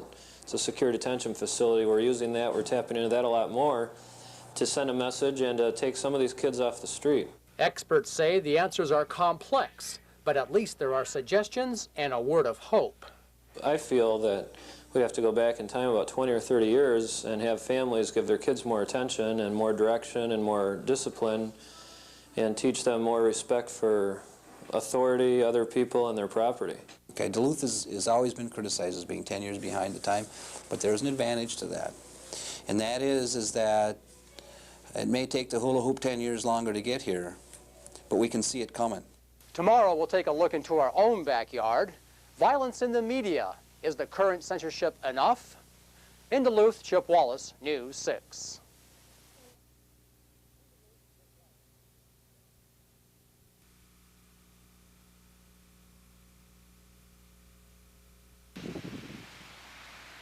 Minnesota Public Radio chose Nashwauk because it's a town facing serious economic problems. 10 years ago, its population was 2,000. Today, fewer than 1,000 people live here, and 3/4 of them are retired. Mayor Bob Fragnito agrees the situation is grave, but says he and others are working to preserve what's left of the town. No, I don't see Nashwauk as a ghost town. I think we can survive. Like I said, we're going to see some hard times, but I think with some management and some, I think we're going to survive. Among the small audience gathered for the town meeting were many who have personal stakes in the survival of Nashwauk and the rest of the range. Well, I have a son that works out at National Steel, and so I'm really quite concerned with his family and all the other families that it entails. NPR broadcasts its town meeting statewide because the station feels the Iron Range's problems are all of Minnesota's problems. And if people across the state will understand that, I think they probably will be a lot more sensitive and a lot more aware of what's going on, and will come up with, probably come up with better solutions in the long run. The panel consisted of Iron Range Resources and Rehabilitation Board Director Jim Gustafson, DFL State Representative Tom Rukavina, and former IR State Senator Fritz Knopp. Gustafson assured listeners that the Iron Range does have a future. That the Iron Range is not going to dry up and disappear as some counties and regions in southern and western Minnesota have. The minerals industry basically is relatively strong. Rukavina seconded that, but says the rest of the state has an obligation to help the Iron Range get stronger. Well, that's true. We're the ones that suffer when times are bad, and when times are good, the whole state benefits. The main feeling that came out of today's town meeting was that the Iron Range is critically important to all of Minnesota, and as such, the rest of the state should help the region to get through these tough times. In Nashwauk, Barbara Riles, News 6.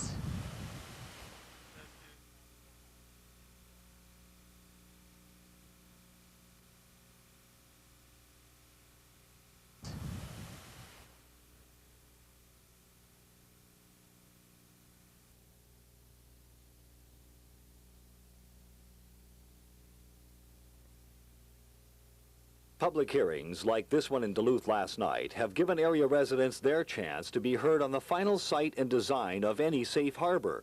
Various factions have done their best to oppose one another, but in the end a compromise on a location near McQuaid Road.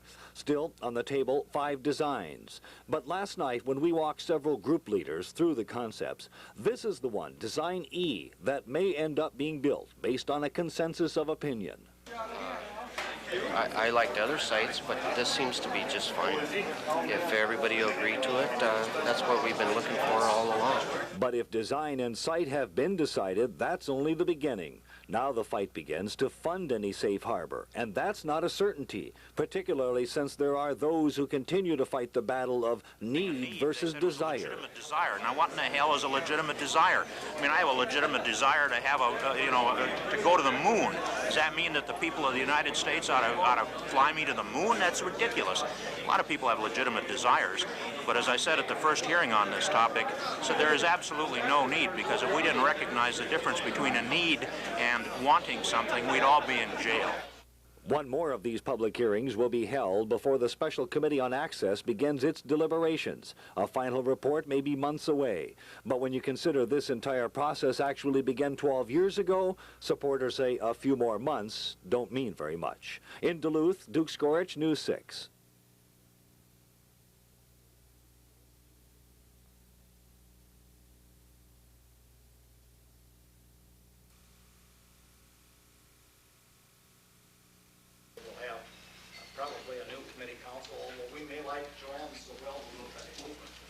wish to testify, but Senator Bertram, you've got a bill. Do you want to just briefly versus what the state does? I have to advise the press. This is not the picture at all. The problem is we have a sovereign nation in direct competition with the state of Minnesota for tax revenue. The only problem is the tax revenue of the citizens of the state of Minnesota are being used against us to put us out of business so that we pay for all the problems of the casinos.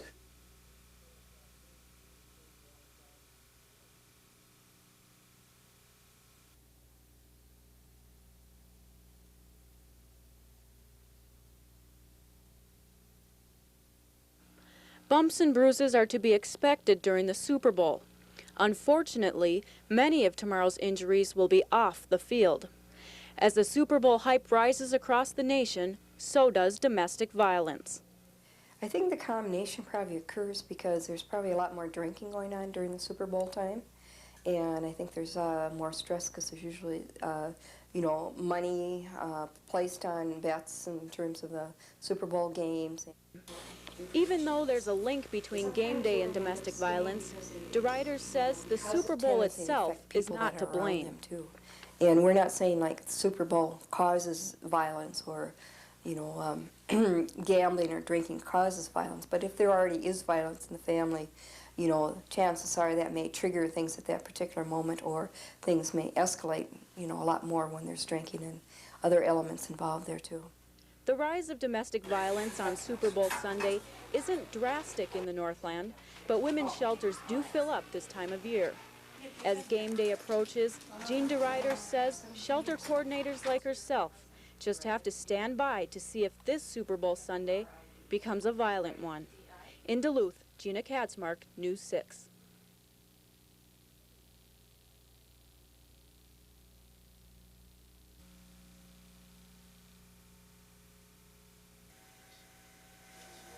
There are few fields in which technology is moving faster.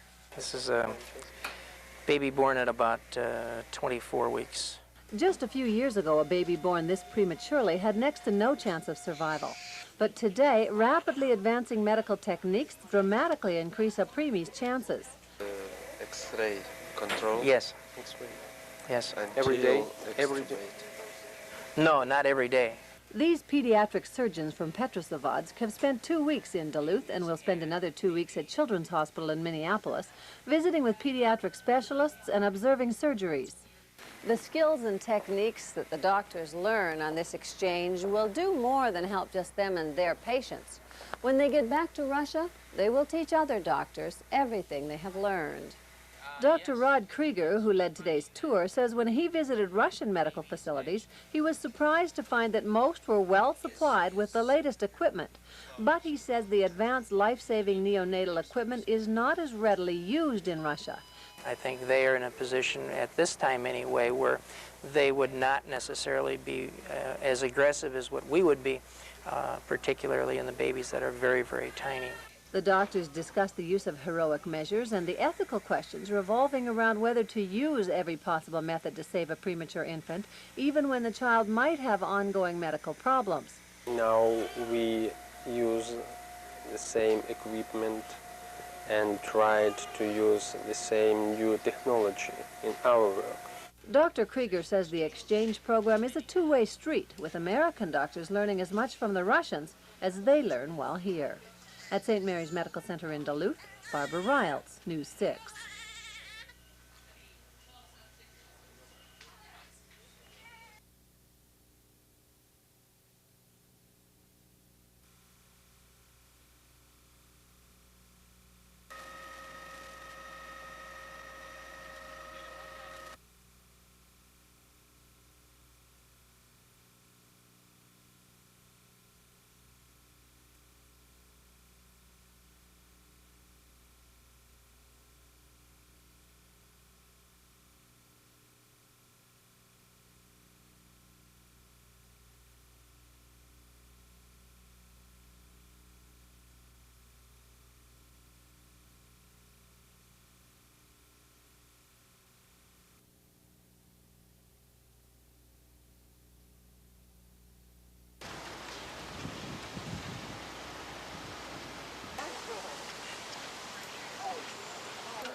that pipe is laying in rock, and any movement, there's no give.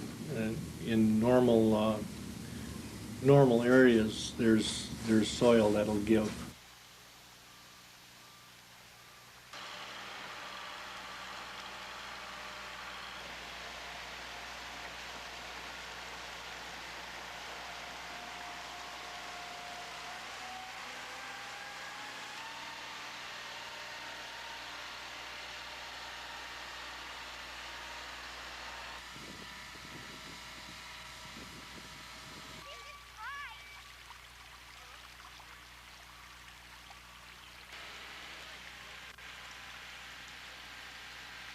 When you woke up.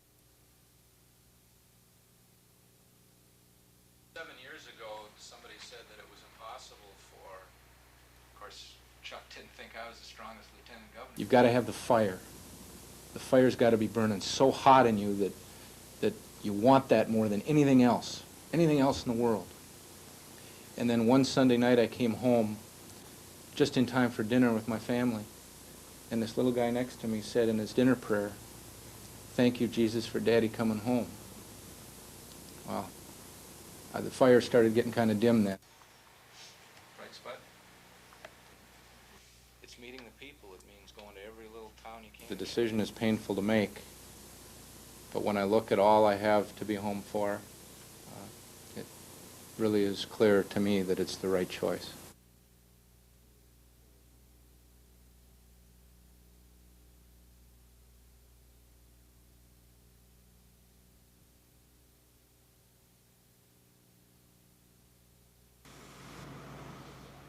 The city of Cook is becoming used to waking up to temperatures around 30 below zero. Can you imagine how they felt about temperatures a good 10 degrees warmer?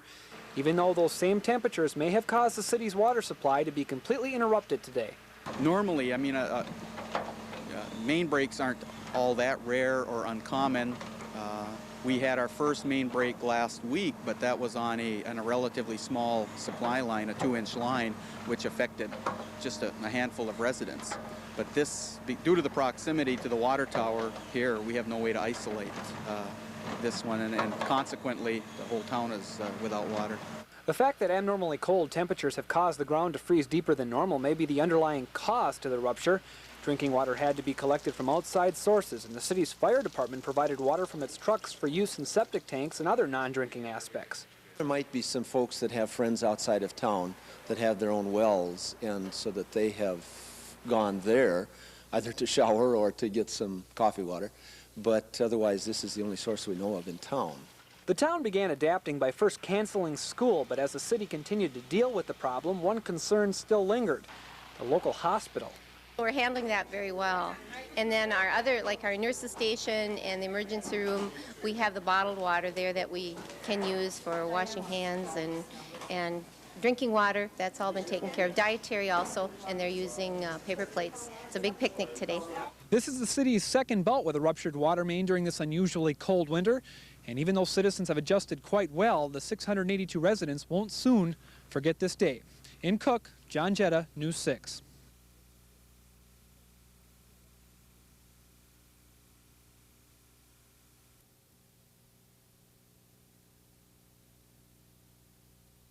So the first group that we're going to have is a representative group of all entities that have been involved with the project. Frank, who else wants to congratulate? Well, I think there's a lot of symbolism here, and it goes beyond the fact that it's a project that is going to be senior citizen housing. I think it means that, you know, that this community can succeed if it puts its mind to it.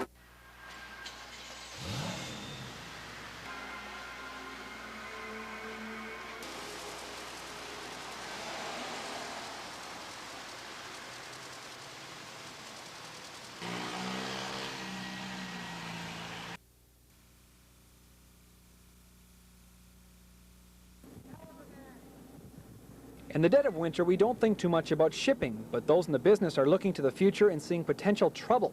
With this much ice, they fear major ice jams as ships begin to move again. This year, stuck ships will still have the most powerful icebreaker on the Great Lakes to come to their rescue.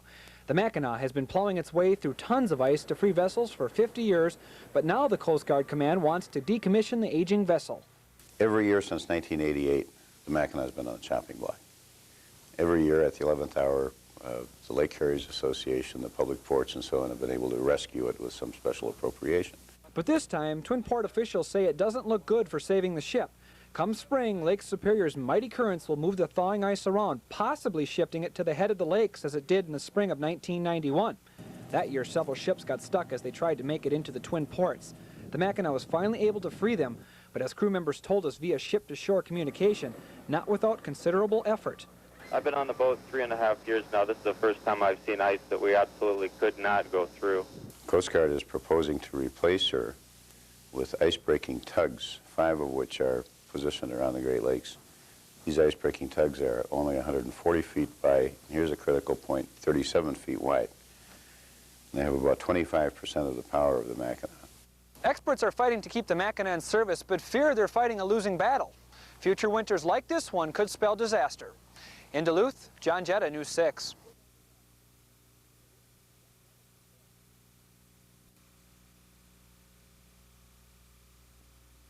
Minutes, he hears ding, and he says, "Am I on task?" If he is, then it's ability. Skyrockets. I mean, I'm talking about skyrocketing. Yeah, attention deficit disorder is an inherited disorder that affects about 6% of the general population. About 4% of the population has attention deficit hyperactivity disorder, or hyperactive. About 2% have attention deficit disorder, or trouble focusing and sustaining their attention on tasks.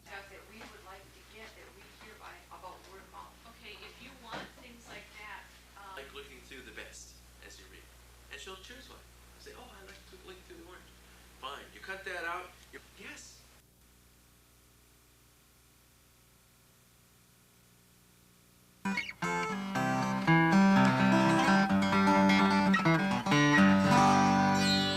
It's almost in tune. It was in tune when I bought it. For over 30 years, Tom Chapin has been in tune, making music. His forte is the style of music born in America, folk music. Chapin came to town this afternoon to share his music with kids and their parents. His style of music spans from ballads to blues. He says it's been a long time since he's been in the Twin Ports. The last time I was here was in 1981 with my brother Harry in March of '81. He died in July of '81. So I remember the town very well, though it wasn't quite this frozen. Right. His brother Harry Chapin was a musician as well, who died in a taxi accident in New York City. His most popular song, Cats in the Cradle. You see, my new job's a hassle and the kids are the flu, but it's sure nice talking to you, Dad. It's been sure nice talking to you. This kind of music is very personal. It's very different from a lot of pop radio. Hurry up, shake a leg, step on and look alive. You know who's talking, you know who's singing, you know. And a lot of what I do is story songs, and that connects with everybody. Yellow bus. Chapin has no problem connecting. Everybody at today's concert got a chance to sing along. Good. The folk song itself is a wonderful form for kids because it's basically a story with a repeating chorus. I'm hoping when people leave, they say, "Well, that was a lot of fun. I really enjoyed that." Chapin lives his family style of music both on and off stage. He works only on weekends, allowing more time to be with his family. In 2 weeks, he'll take a break from singing for a family ski trip in Taos, New Mexico. Reporting from the deck, Chip Wallace, News 6.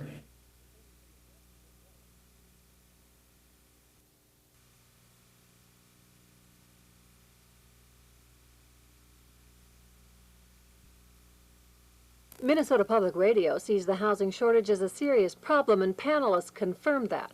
They painted a bleak picture as they described what they called the typical low-income housing unit in the city. Holes in the walls, plaster coming off, plumbing, if it ever works half the time. Bare wires. Bare wires, I've seen that. I've seen so many things like that. Your perspective working with the city, you're shaking your head or nodding your head.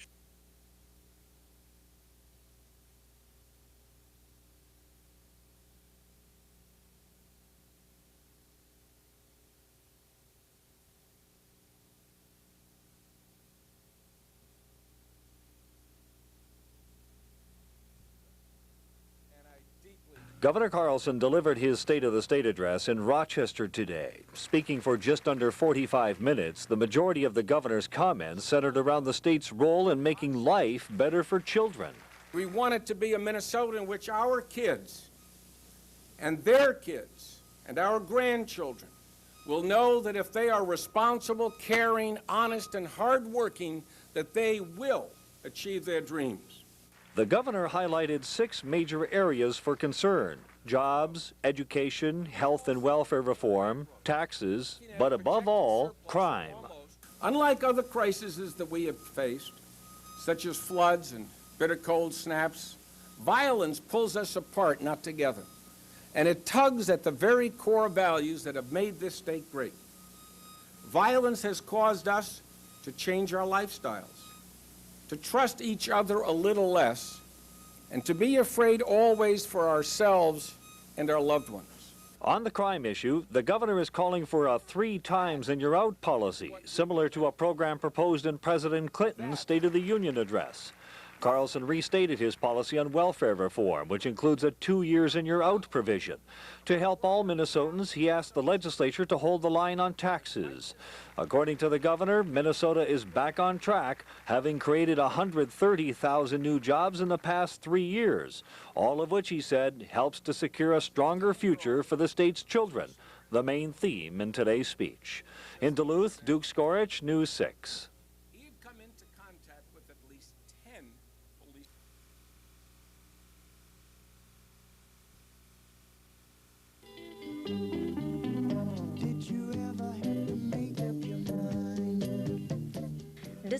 Decisions. If you're watching what you eat, a trip to your local grocery store can leave you spinning in the aisles. Sugar-free, light, even fat-free. The choices can confuse even the most experienced shopper. Fat-free? Non-fat margarine?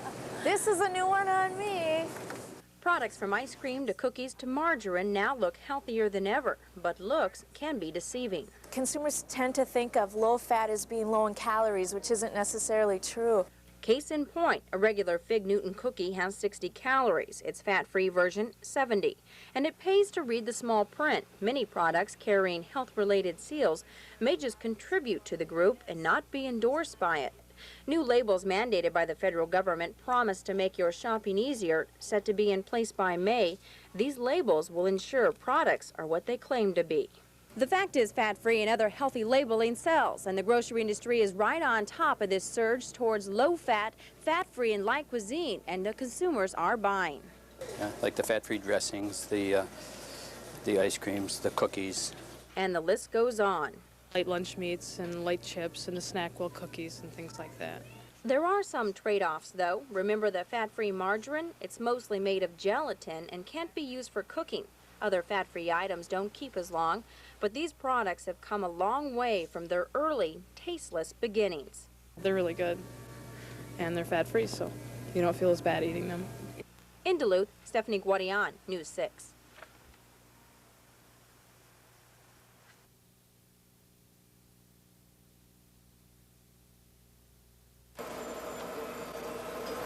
Hi there, welcome to Burger King. May I please take your order? McDonald's, can I take your order, please? Okay, a grilled chicken, a chicken fillet, and 2 small Diet Cokes. 2 chicken, no meal. Here you go. Thank you. Eating on the run. Many of us do it on a regular basis. Fast food used to mean burgers, french fries, and shakes, but times are changing. Chicken salad, coming? The plate vinaigrette. If you haven't been inside a fast food restaurant lately, you may be surprised by new additions to the menu. Alongside the burgers and fries are salads and other low-fat items. Well, I think it really says something about consumer demand. People are wanting lower fat foods. They're wanting to eat healthy. Eating fast food is a reality of life. And fast food restaurants are eager to cater to the health trend. As the people's needs change, so will we. There you go. Thank you very much. If you're counting calories and fat grams, ordering a salad from a fast food restaurant is a good idea, but you can run into trouble. A lot of people think of salads as a low-fat food, but when you add a lot of dressing, it can actually be higher in fat than some of the hamburgers that are served. Other hidden fats include sauces, butter spreads, and cheese. When in doubt, just check the nutrition charts for calories and fat grams. There's a reason fast food restaurants are paying more attention to the health trend: money. Our business, percentage-wise, is about 30% for our salad bar. So it's a big chunk of our sales, and I don't know what we could do if we didn't have it. So. But after all this good news for fast food patrons looking for a healthy lunch, there is still a little bad news. French fries are always high in fat, no matter how you make them. In Duluth, Stephanie Guadian, News 6.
Despite the unprecedented support for taking schools off the property tax, Governor Thompson says that people who want schools off the property tax are idiotic.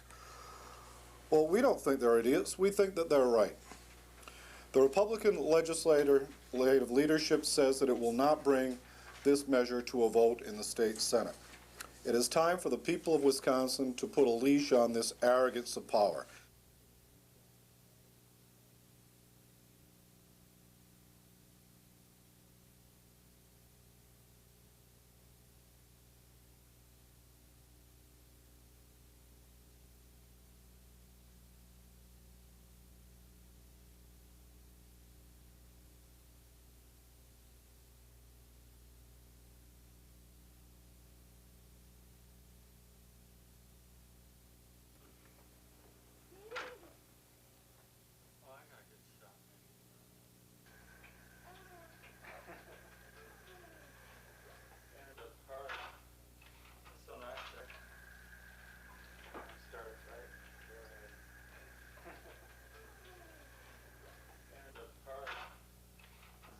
Everyone that we've talked to, legal consultants across the country, have said Texas does not have jurisdiction here, and that they can't be doing this.